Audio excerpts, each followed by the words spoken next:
नमस्कार, मी doctor Ekta, homeopathic consultant, cosmetologist, trichologist, Dombivli west. आजचा आपला तिसरा व्हिडिओ आहे हेअर सिरीजमधला। हेअर सिरीजचे हेअरफॉलमध्ये रिझन काय आहेत आणि हेअरफॉलची ट्रीटमेंटचे 2 पार्ट केलेत आपण। त्याच्यावर आपले आधी 2 व्हिडिओ झालेले आहेत।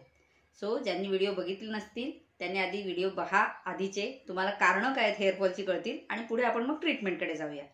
व्हिडिओ प्लीज एंडपर्यंत पहा, जेणेकरून तुम्हाला पूर्ण ज्ञान मिळेल। शॉर्ट्समध्ये तुम्हाला कंप्लीट नॉलेज मिळणार नाही आणि शॉर्ट्समध्ये ही गोष्टी एक्सप्लेन करायलाही कठीण आहे। एका मिनिटात नाही काही एक्सप्लेन करता येणार आहे। सो प्लीज डिटेलमध्ये पहा व्हिडिओ, सबस्क्राईब करा, लाईक करा, इतरांनाही शेअर करा, जेणेकरून त्यांच्याही ज्ञानात भर पडेल आणि अवेअरनेस थोडासा आपण करूया पब्लिकमध्ये। सो हेअरफॉलच्या ट्रीटमेंटचा पुढचा पार्ट आपण लास्ट पार्टमध्ये बघितलं की न्यूट्रिशन डिफिशियन्सी आजारांमुळे जे काय आहे गडबड झालेली केसांच्या बाबतीत, आजारी तुम्ही कधी पडला होता, टायफॉइड, कोविड, टीबी, व्हॉटएव्हर, ते भरून निघालं की तुमचा आजार गेला की तुमचे हेअरफॉल कमी होतो। आता पुढचा, आता प्रेग्नन्सीचं पण सेम आहे। प्रेग्नन्सीमध्ये बरीच जण आयर्न, कॅल्शियम खायला कंटाळतात, मग ते तर हेअर्सला खूप गरजेचं आहे। तुम्ही जर आयर्न कॅल्शियमच्या गोळ्या खाल्ल्या नाहीत नीट तर हेअरफॉल तुम्हाला प्रेग्नन्सी स्टार्टिंगला नाही होणार, कारण तुमचं आधीचं न्यूट्रिशन आहे, त्यामुळे हेअर्स मजबूत आहेत। जसं जसं तुम्ही खायचं बंद करा, मोस्टली डिलिव्हरी नंतर हार्डली काही जण एखाद महिना गोळ्या खातात आयर्न कॅल्शियमच्या आणि नंतर बंद करून टाकतात। मग तुम्ही म्हणता आपलं म्हण आहे ना, बाळ रांगायला लागलं की आईचे केस गळतात, ते बाळ रांगायला लागलं की केस का गळतात? आता त्याच्या मागे सायंटिफिक रिझन असं आहे की बाळ जेव्हा रांगायला लागतं साधारण 4 महिन्यांनी 5 महिन्यांनी, आपण डिलिव्हरी नंतर 1 महिनाभर आयर्न कॅल्शियम घेतलेलं असतं, पण त्याच्यानंतर आपण गोळ्या बंद केलेल्या असतात। पहिला महिनाभर खाण्यापिण्यामध्ये पण ते काढे वगैरे बरंच काही काही आयुर्वेदिक घरगुती पण उपचार चालू असतात, जे 1-1.5 महिन्यानंतर हळूहळू लेडीज कमी करतात। त्याच्यामुळे न्यूट्रिशन हळूहळू कमी व्हायला लागतं। प्लस बाळ दूध पितंय, बाळ दूध पित आहे तर बाळाला दुधासाठी आईचे विटॅमिन्स न्यूट्रिशन वापरलंच जात असेल ना, मग जोपर्यंत बाळ दूध पिणार आहे तोपर्यंत आईचं लिटरली अर्ध न्यूट्रिशन बाळाकडे जाते असं समजून चाला। मग ती न्यूट्रिशनची झालेली झीज, विटॅमिन्स तिच्या शरीरात जे कमी झालेत, ताकद तिच्या शरीरातली कमी झाली, ती भरायला नको का? मग ह्यासाठी तुम्हाला टॅबलेट इंटेक प्लस चांगलं फूड इंटेक घेणं गरजेचं आहे। आता टॅबलेट का? तुम्ही म्हणाल तुम्हाला गोळ्या संपवायच्या सारख्या तुमची इन्कम होते डॉक्टर्स म्हणून तुम्ही असं सांगता। आजकाल जेवणामधून फूड सगळं न्यूट्रिशन कव्हर करत नाही, कारण जेवणामध्ये बरीचशी खतं असतात, केमिकल्स असतात, तेही जेवण कधी कधी वेळेत नसतं, न्यूट्रिशियस नसतं, बाहेरचं कधी फूड असतं, कधी घाई गडबड झाली बाहेरचं खाणं बऱ्याच वेळा असतं, पार्टीज आहेत, नाईट आऊट आहेत, मग अशा वेळेला हेल्दी फूड पोटात बऱ्याच वेळा जात नाही, मग ते शरीरातली झीज भरून निघेल का? आता विटॅमिन डी किती महत्वाचा आहे केसांसाठी माहितीये तुम्हाला?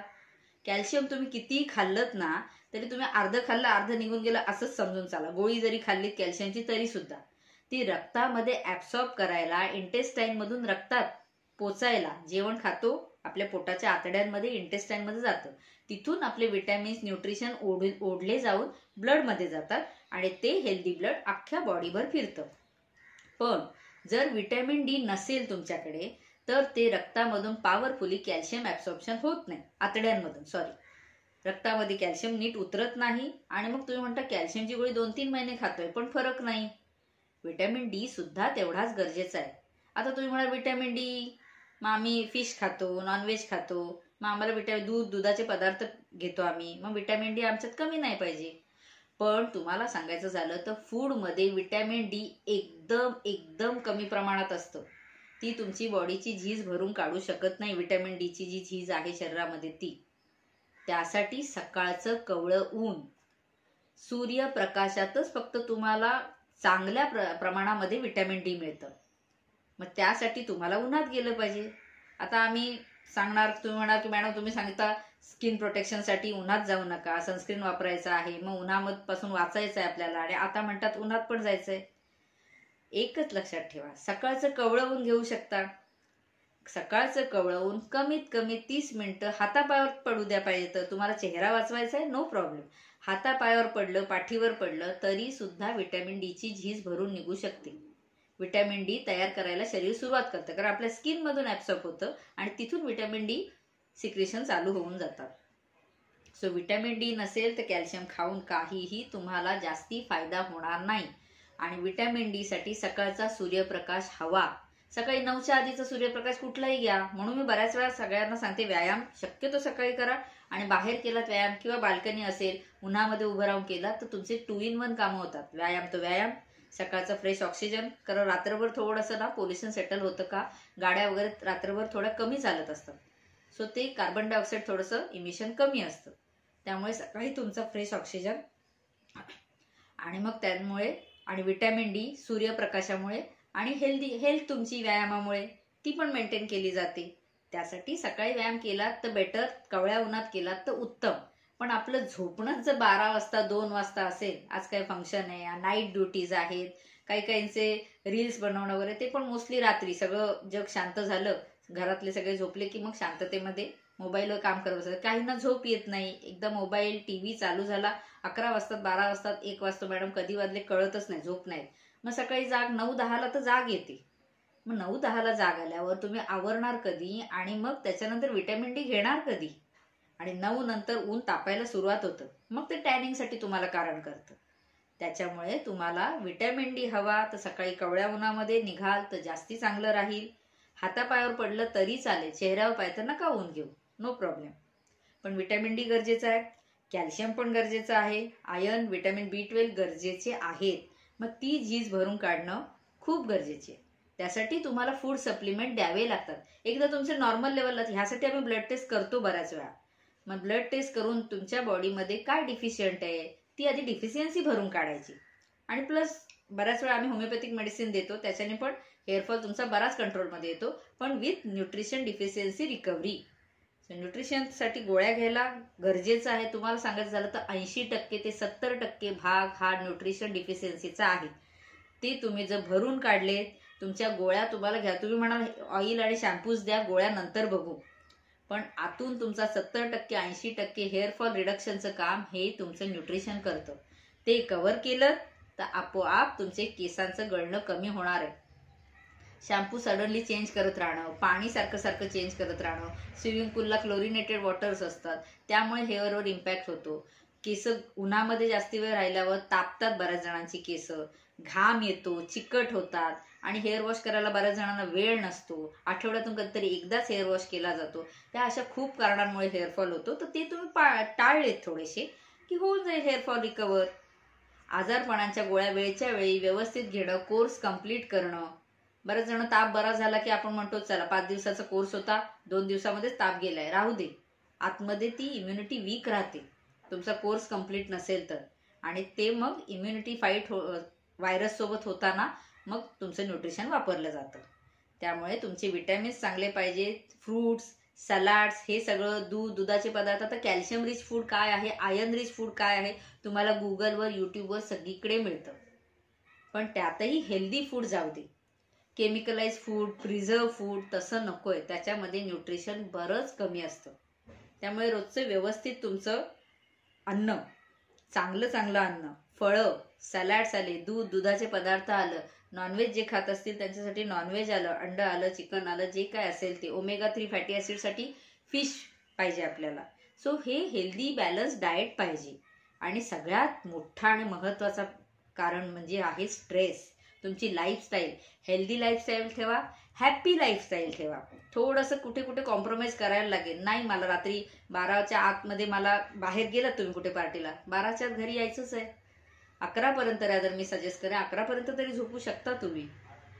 हे तुमच्यासाठी नाही, तुमच्या फ्रेंड सर्कलसाठी, तुमच्या फॅमिलीसाठी सुद्धा चांगलं आहे. वेळ काढा, स्वतःवर रिस्ट्रिक्शन्स ठेवा, टाइम लिमिट्स ठेवा. मग भले रात्रीचं जागरणं असो, तुमची अभ्यासासाठी असेल किंवा कामासाठी असतील, थोडं लिमिटेशन्स पाळाव्याच पाहिजे. सगळंच तुम्ही पैशाच्या मागे, एन्जॉयमेंटच्या मागे पळता स्वतःच्या शरीराची हालत खराब करताय. आणि मग ती बरी करण्यासाठी पुन्हा जो पैसा तुम्ही कमवलात ती तुम्हाला पुन्हा आजारपणात घालवावा लागतो आणि प्लस कॉन्फिडन्स जातो. सो त्यासाठी तुम्हाला तुमच्या लाईफस्टाईलमध्ये चेंजेस करणं फार गरजेचं आहे. Healthy lifestyle, happy lifestyle. मनाने सुद्धा शांतता, समाधान, आनंद असणं फार गरजेचं आहे. तुम्ही मनातून आनंदी असाल ना तर तुमच्या शरीरावर त्याचा इम्पॅक्ट पडतो. तुमचं शरीर लवकर कव्हर करतं, तुमचे केस, तुमचा चेहरा तजेलदार बनतो. आणि आता आता आहे ट्रीटमेंट मोस्टली आता क्लिनिकल ट्रीटमेंट्स पण बऱ्याच आहेत. आता ते आतून न्यूट्रिशन डिफिशियन्सी सांगितली आपण, त्यासाठी ट्रीटमेंट म्हणजे गोळ्या वगैरे येतात, सिरम्स येतात, शॅम्पू येतात. तसं मग अजून हायर लेवलची तुमच्या LED लाईट ट्रीटमेंट असतात, PRP असतात. आता PRP म्हणजे प्लेटलेट रिच प्लाझ्मा. आता PRP मध्ये काय करतो आपण? PRP मध्ये आपण तुमचं ब्लड घेतो, त्याच्यामधून ग्रोथ सेल्स सेपरेट करतो. आता ग्रोथ सेल्स काय काम करतात? आपल्या शरीरामधली झीज भरून काढायचं, कुठेतरी कमी झालेलं आहे ती ग्रोथ सेल्स भरून काढतात. मग ते ग्रोथ सेल्स तुमच्या बॉडीमधून काढायचे, सगळीकडे पूर्ण शरीरभर रक्तात पसरलेले असतात. ते ग्रोथ सेल्स तुमच्या ब्लडमधून सेपरेट करून लिमिटेड भागावर, तुमचा जेवढा एरिया आहे बाल्ड झालेला, टक्कल पडलेला किंवा केस विरळ झालेला, त्या भागामध्ये आपण टाकतो. आता तुम्ही म्हणा सुईने टाकताना दुखत असेल, पण पेनलेसली ही प्रक्रिया करता येते. आणि ज्यांना सहन करायची आहे तर ते थोडंसं, अगदी इन्सुलिनची सुई असते तशी बारीक सुई असते, तेवढ्याशा सुईने ती ग्रोथ सेल्स तुमच्याच बॉडी पासून बनवायचे आणि तुमच्याच बॉडीला वापरायचे. सो साईड इफेक्ट्स पण नाही होत आणि कॉन्सन्ट्रेटेड करून तुमच्या सेल्स ते टाकले जातात केसांमध्ये, त्यामुळे रिझल्टही चांगला येतो. सो 2 in 1 रिझल्ट खूप छान देतो. आतून न्यूट्रिशन कव्हर करायचे आणि वरून पण परत आपल्याला ग्रोथ सेल्स टाकायचे. सो त्यामुळे तुम्हाला डबल स्पीडनी हेअर ग्रोथ दिसते. सो ही झाले PRP बद्दल बऱ्याच जणांच्या PRP म्हणजे काय आणि PRPची भीती होती. सो घाबरण्यासारखं त्याच्यामध्ये काय नाहीये. एखाद्याला म्हणेल चक्करच आली, शॉक बसला, हे तुमच्या मनाच्या भीतीने होतं. सुईनी किंवा इंजेक्शननी किंवा ते काय सिरम वापरतात त्याच्याने होत नाही, कारण तुमच्याच बॉडीचा पार्ट म्हणजे तुमचंच ब्लड घेऊन ते केलेलं असतं. त्यामुळे त्याच्यामध्ये साईड इफेक्ट काहीच नसतात. तुमची बॉडी एक्सेप्ट करेल, थोडे दिवस लागतील, 1-2 महिन्यामध्ये रिकव्हरी सुरू होऊन जाते. अशा प्रकारे आतून आणि बाहेरून दोन्ही प्रकारे ट्रीटमेंट केली तर हेअरफॉल बराच कंट्रोलमध्ये येतो. आता त्यात पण एक सांगेन महत्वाचं आहे की तुम्ही सरसकट म्हणाल मला ह्या गोळ्या चालू करा, मला ही PRP करा, माझी केस आलीच पाहिजेत. पण तुमचं केसांची मुळं किती आहेत आणि कुठे कुठे आहेत त्यावर पण आहे डिपेंड, की तुम्हाला केस किती येतील, किती प्रमाणात येतील. आता येतील कधी, कोणाला केस येऊ शकतात, कोणाला केस नाही येणार, या बाबतीत आपण चौथ्या व्हिडिओमध्ये नक्की बघूया. हेअरफॉलची रिझन्स तुम्हाला कळले असतील आतापर्यंत, हेअरफॉलच्या ट्रीटमेंट कळल्या असतील. आता आपण पुढच्या व्हिडिओमध्ये पाहणार आहोत की हेअर ट्रान्सप्लांट करायची वेळ कधी येते, किंवा तुम्ही हेअरफॉल जेव्हा आहे त्यावेळेला फक्त PRP मेडिसिननी हेअर कधीपर्यंत वाचवू शकता, ते आपण पुढच्या व्हिडिओमध्ये डिटेल बघूया. व्हिडिओ आवडले असल्यास लाईक करा, इतरांना पण शेअर करा, सबस्क्राईब करा. थँक्यू.